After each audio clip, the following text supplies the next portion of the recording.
I need to read the transcript first to properly analyze and replicate the story structure. Now I have everything I need. Writing the story directly. The doctor told me the surgery couldn't wait much longer, and the first thing my mother said was, "Well, we already paid for the flights." I remember sitting at our kitchen table in Burlington, looking across at her, waiting for something more, some hesitation, some flicker of conflict in her eyes. There wasn't any. She reached for her coffee and said she was sure I'd be fine. I was 31 years old, sitting in my childhood home, trying to ask my family to stay with me while I went under the knife, and I might as well have been asking a stranger. My name is Lena, and I had always been the kind of person who showed up. If someone called at 2 in the morning, I answered. If someone needed help moving, I was there with boxes before they finished asking. I worked hard, I kept my word, and I genuinely believed that if you did those things long enough, the people around you would do the same. The surgery I needed wasn't minor. It wasn't a quick outpatient thing where you go home the same afternoon and eat soup on the couch. My doctor, a quiet and precise man at the hospital in Hamilton, had explained it to me twice because the first time I didn't absorb a word of it. There were real risks involved. There was a recovery window that would stretch over weeks. I would need help, and I would need someone with me while it happened. My parents had been planning their trip to Costa Rica for 8 months. My younger brother, who still lived at home at 26, was going with them. The trip had been booked around his work schedule, around what he wanted to see, around his excitement for ziplining and jungle tours. This had become a familiar pattern in our family, though it took me most of my life to name it clearly. 2 weeks before my operation date, I sat down with all 3 of them and asked whether they could consider pushing the trip back. My voice was calm. I had practiced being calm, because I knew that if I showed how scared I actually was, they would find a way to make that about them too. My mother would cry. My father would go rigid and defensive. My brother would leave the room. My father said the resort had a strict cancellation policy.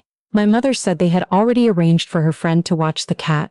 My brother looked at his phone. I told them I was frightened. I said the word out loud, which cost me something.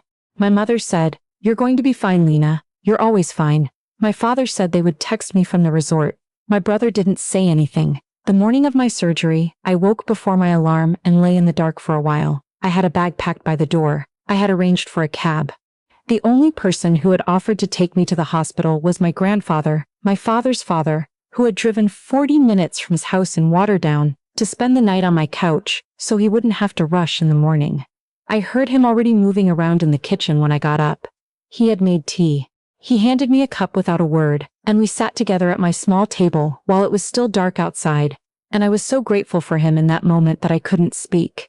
His name is Bernard.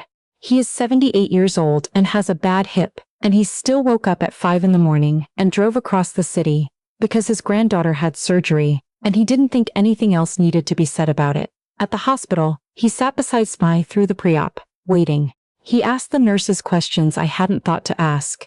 He held my hand when they came to bring me to the operating room, and I remember looking back at him as the doors swung open, and he nodded once, and that was enough.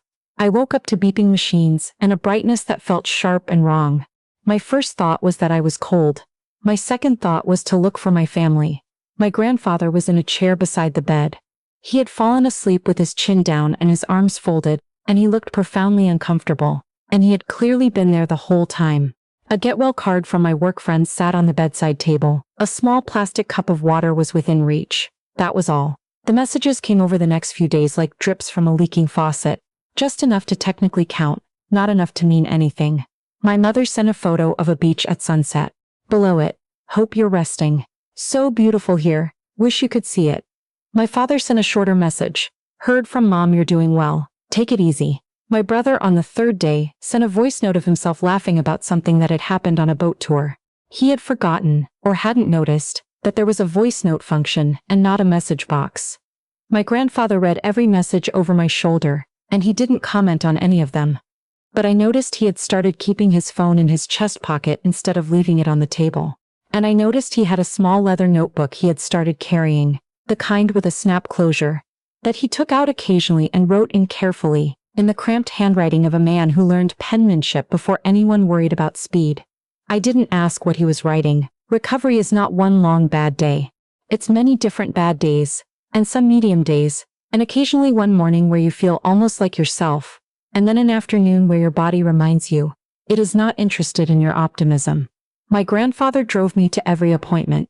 He sat in every waiting room with his notebook and a library book, and never once complained about the time it took. He cooked for me when I couldn't stand long enough to make anything. He drove 40 minutes home late at night and 40 minutes back early in the morning, for weeks, without anyone asking him to. When my family came home from Costa Rica, they came home tanned and tired in the way people only get from doing things they enjoy.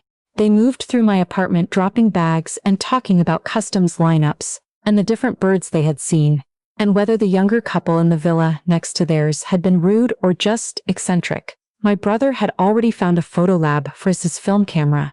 I sat on my couch with a pillow across my lap because sitting straight still hurt, and I watched them fill my space with their vacation, and I waited. My mother noticed I was pale and said I should eat more protein. My father said the important thing was that it had gone well. My brother asked if I had watched anything good while I was recovering, and then, within 20 minutes, the conversation moved back to Costa Rica. That evening, after they left, my grandfather sat with me for a while in the quiet. I didn't say much. He didn't push.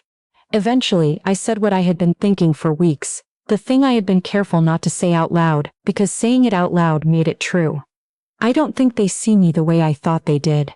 My grandfather looked at the wall for a moment. Then he said, I know. Not that's not true. Not they love you in their own way. Just, I know something settled in me after that. Not better, exactly, but honest. The bills started arriving while I was still managing my medication schedule. My mother called to discuss them in a tone she usually reserved for property taxes, careful and slightly aggrieved. She mentioned, more than once, that the timing had been inconvenient. She said this while I was still going to physiotherapy 3 times a week, and sleeping with a pillow wedged a specific way to manage the pain. I stopped defending myself. I had spent most of my life managing other people's comfort about my problems, and I was too tired for it. What I didn't realize was that my grandfather had been paying very close attention to everything, not just the last few months, everything. He had grown up watching our family from a particular angle, the angle of the person who arrives for Sunday dinners and birthday gatherings, and sees the thing you stop seeing when you're inside it every day. He had watched my brother receive things I was told were unnecessary. He had watched plans shift around my brother's preferences while mine were called inconvenient. He had watched, over 20 years, the same small adjustments happen again and again until they added up to something that was no longer small at all, and now he was writing it down. I found out later that he had also started saving documents, emails, the text thread from while I was in hospital, old birthday cards, carefully compared for what they did and didn't say. Receipts he had held onto from occasions I had half forgotten that told a story I had always felt but never been able to prove. He organized it in folders, labeled in his small careful handwriting, and kept it in the filing cabinet in his study that he had always used for important things. He never showed it to me. He never mentioned it. He just kept adding to it, the way a person adds to something they intend to use. That winter, my parents announced they were planning a large anniversary dinner. 35 years married. They booked a private room at a restaurant in the city, invited relatives from both sides of the family, sent proper paper invitations with a stamped return envelope. My mother bought a new dress. My father arranged for a photographer. My brother was put in charge of a playlist. I had no interest in going. The idea of sitting at a long table, pretending the last year hadn't happened, watching my parents accept toasts about what a wonderful family they had built, felt like more than I could manage. I told my grandfather I thought I would skip it. He was quiet on the phone for a moment. Then he said, I'd like you to be there. I told him I wasn't sure I could get through the evening without it costing me something. He said, I understand that. But I think it matters that you're in the room. I asked him why. He said, because some things should happen in front of the people they concern. I went. The restaurant was warm and loud in the way family gatherings are when people haven't seen each other in a while. Cousins I hadn't spoken to since the previous Christmas. Aunts who asked about my health in that particular way that means they already know the answer. My mother moved through the room receiving compliments about the decor. My father stood near the bar looking pleased with himself.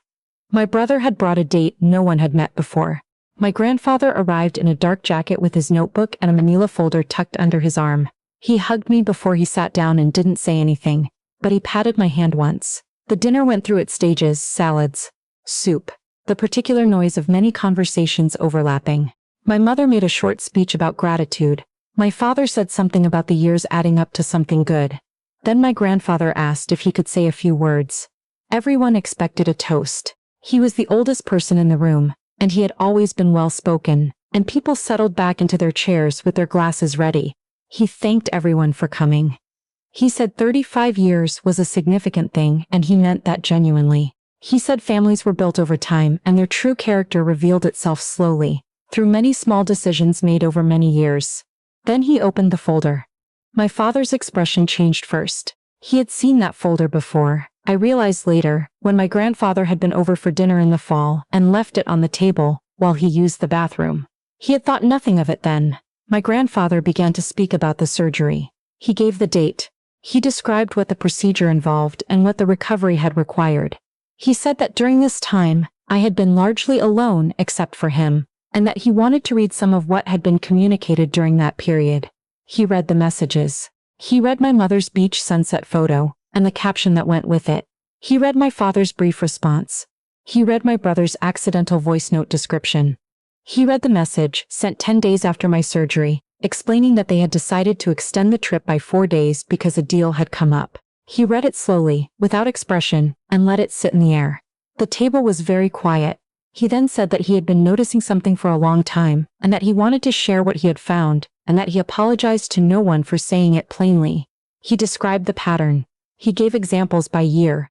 He mentioned the summer my brother was given money for a car, and I was told to take out a loan. He mentioned the Christmas where my brother's gift was a laptop, and mine was a scarf and a book my mother had already read. He mentioned the family vacation I had been told couldn't include me because it was already expensive, and my brother had been looking forward to it. He mentioned the phone calls I had not received when I'd had a difficult year at work.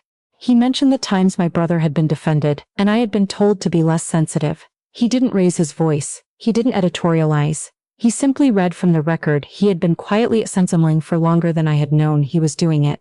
Around the table, faces went through several stages. Shock first. Then recognition. Then the particular discomfort of a person who realizes they have witnessed something for years and said nothing.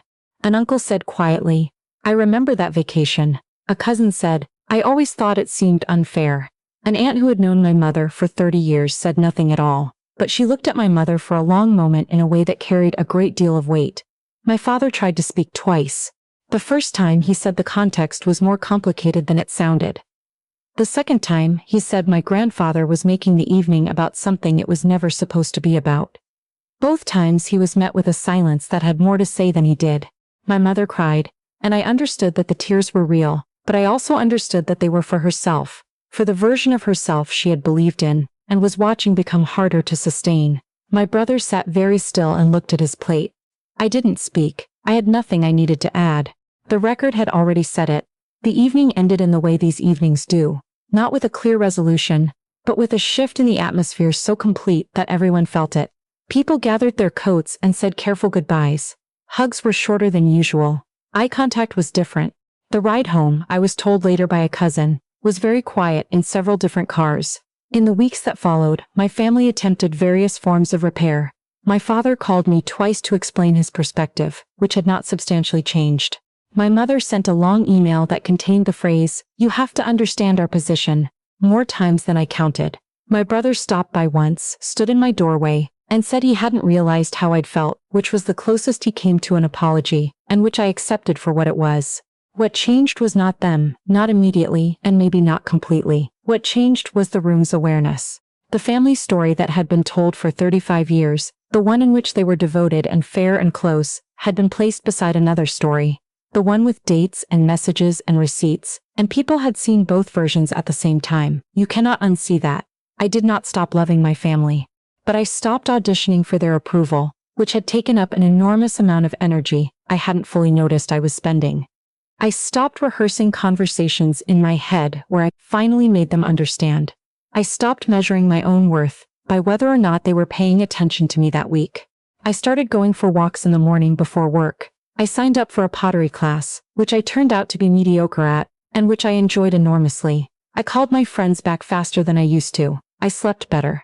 These are small things, but they accumulated into a life that felt more genuinely mine than the one I'd been living, where so much effort went toward people who were not noticing the effort. My grandfather and I have dinner together most Thursdays. He brings a bottle of wine, and he asks real questions, and he listens to the answers. Last month we drove out to Niagara-on-the-Lake for the afternoon, and walked along the water, and talked about nothing in particular, and everything that mattered. He will be 79 in the spring. I intend to make a significant occasion of it. There is a particular kind of grief in realizing that the family you needed was not the family you had. But there is also, if you're lucky, the discovery of the person who showed up anyway. The one who drove 40 minutes in the dark, who sat in every waiting room, who kept a careful record of the truth, because he believed the truth deserved to be kept. I thought I knew what family meant before all of this. I thought it meant shared history, and the same last name and holidays around the same table. Now I know it means something simpler, and harder, and more real than that. It means the person who stays.